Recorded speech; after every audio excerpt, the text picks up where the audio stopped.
Bonjour, bienvenue sur mon podcast créatif. Moi, c'est Anna, mais vous pouvez me retrouver sur les réseaux sociaux sous le pseudo Enabis, principalement sur Instagram et Ravelry. Alors ça fait un sacré bout de temps qu'on ne s'est pas vu parce que j'ai essayé, il me semble, d'enregistrer, c'était quand le 6, donc il y a déjà 2 semaines. Et en vrai j'avais 10 minutes de... c'était pas intéressant, donc je l'ai pas mis en ligne. Et donc je vois qu'en fait je n'ai pas enregistré de vrai podcast depuis le 24 mai et on est le 18 juin. Il s'est passé beaucoup de choses. La boutique Le Bruit des Aiguilles, donc ma marque de laine teinte à la main, est enfin lancée. J'ai fait la première vente le 4 juin de mémoire. Et ça a été je pense que je peux dire que c'était un succès puisqu'en moins d'une heure en fait les 36 écheveaux que j'avais à disposition sont partis. Merci à tous ceux qui ont acheté, mais aussi à ceux qui sont venus faire un tour, voir à quoi ça ressemblait. Et merci pour tous vos petits messages également d'encouragement pour l'ouverture, tout ça, ça me touche vraiment beaucoup. Et puis voilà, c'était un petit peu dingue de voir tout ça partir. Et c'est un plaisir ça a été un plaisir voilà, de préparer les commandes, de les envoyer, puis maintenant de les voir arriver chez vous. Et puis petit à petit aussi sur vos aiguilles. Je travaille évidemment sur la prochaine vente parce que j'ai l'impression que je ne vais pas forcément réussir à avoir tout le temps du stock en boutique, donc ça risque pour le moment d'être plutôt des ventes ponctuelles. Je réfléchis toujours à quelle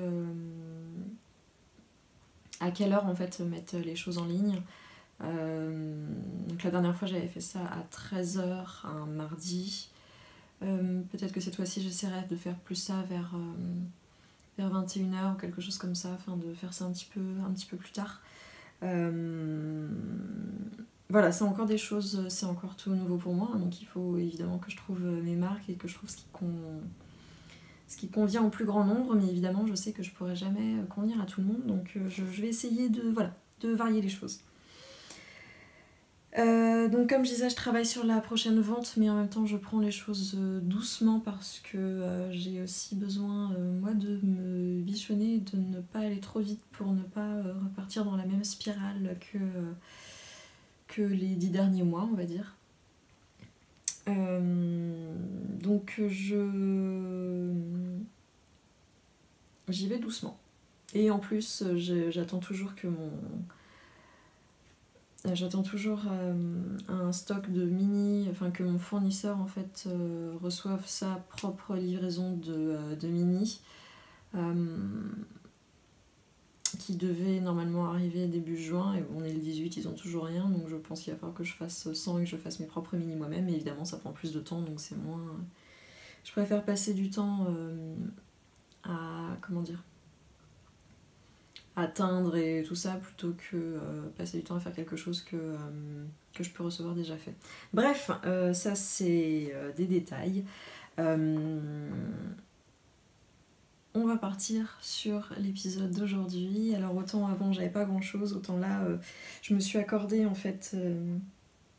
parce que j'avais pas enregistré de podcast parce que j'avais pas grand chose à montrer en fait au niveau des projets parce que je ne tricotais plus. Et je me suis rendu compte que j'étais pas bien de pas tricoter, donc je me suis pris des vrais moments où je me suis vraiment posée à tricoter, et maintenant j'ai pas mal de choses à vous montrer. Alors comme j'ai enregistré un autre podcast et je ne sais pas, je regarde rapidement de quoi on avait parlé la dernière fois. Ok. Aujourd'hui, donc pour ce podcast, je vais avoir un projet fini, je vais avoir 2 projets en cours, il y aura également 2 futurs projets. Et il y aura une petite série de coups de cœur, j'en ai 5. Et on parlera également de filage.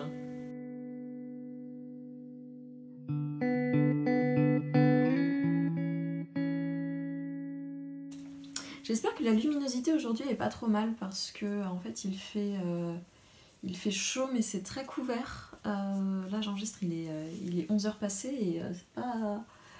La luminosité est pas top, il y a beaucoup de nuages. Je veux pas allumer parce que ça va être jaune. Donc, bref, j'espère que ça ira. Je suis en plein devant la fenêtre, normalement ça devrait aller. Mon projet fini que j'agite devant la caméra depuis tout à l'heure, il s'agit donc de chaussettes à la vanille. Donc quand je dis chaussettes à la vanille, c'est que ce sont des chaussettes toutes simples en jersey, sans motif particulier. Ça ne réfère pas forcément à un patron qui s'appelle en soi les chaussettes à la vanille, c'est simplement pour dire que voilà, c'est des chaussettes toutes simples avec ma recette à moi, donc je les commence par la pointe. Je les tricote sur 64 mailles. Je fais la plupart du temps des côtes torse quand c'est pour moi, parce que celles-ci sont pour moi. Et là pour le talon, j'ai utilisé le talon du patron Cozy Striped Socks de The Cozy Knitter, qui est donc un talon en rang raccourci, mais qui a également un tout petit peu de gousset et de talon ici, pour donner un petit peu plus d'aisance. Là on voit bien en fait que, vous voyez, c'est encore... il y a de la place quoi. La laine. La laine, c'est la base Socks de Paintbox Yarns et le coloris c'est Stripes Autumn, qui fait partie, voilà, de... J'avais commandé toute une série, c'était en décembre je crois de l'année dernière. J'avais commandé toute une série de laine à rayures sur Love Knitting, donc c'était que des marques en fait, donc j'avais pas forcément accès en France, auquel j'avais pas forcément accès en France. Et donc voilà, mais maintenant il faut que j'arrête de tricoter des chaussettes avec des laines qui ne sont pas les miennes, parce qu'il faut bien que je fasse des échantillons aussi pour moi. Elles sont terminées depuis quelques jours, je les ai bloquées, etc. Enfin bloquées non, je les ai lavées, je les ai pas mis sur les bloqueurs pour sécher, parce que c'est pas forcément nécessaire. Et que j'avais la flemme. Mais voilà, pas encore portées parce que bah, c'est plus trop la saison des chaussettes, hein, même si on n'a pas eu un temps fantastique dernièrement. Là aujourd'hui ils ont prévu jusqu'à 31 je crois. Donc je vais pas mettre des chaussettes en laine. Du coup, c'est vrai que je peux pas forcément faire un retour sur la laine en elle-même, donc c'est de la 75% laine vierge, 25% nylon, donc